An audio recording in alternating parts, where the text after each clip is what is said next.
So Fidel Castro offered up a 1,500-word critique of the president's visit to Cuba, and is that letter, is it a sign that the changes sought by the president are going to be a long time in coming, maybe more difficult to come? And how much influence does Fidel Castro still have in that country? Well, Kevin, let me start by saying that the fact that the former president felt compelled to respond so forcefully to the president's visit, I think is an indication of the significant impact of President Obama's visit to Cuba. We obviously were quite pleased with the reception that President Obama received from the Cuban people. And look, we're also pleased with the kind of conversations that President Obama was able to have with other Cuban government officials. There is an opportunity for us to discuss what additional steps can be taken to normalize relations between our two countries.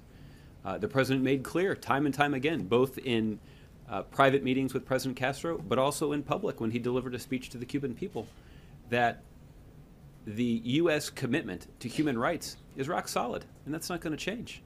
And we're going to continue to be leading advocates, and President Obama is going to continue to be a leading advocate for universal human rights, not just in the Western Hemisphere, but around the world.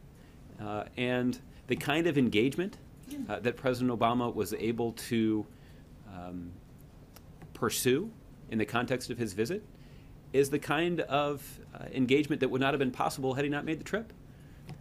The president was able to go to Cuba and urge President Castro in person about the importance of human rights. The president was able to stand before a news conference of the assembled global media and make a forceful case for the Cuban government to better protect universal human rights.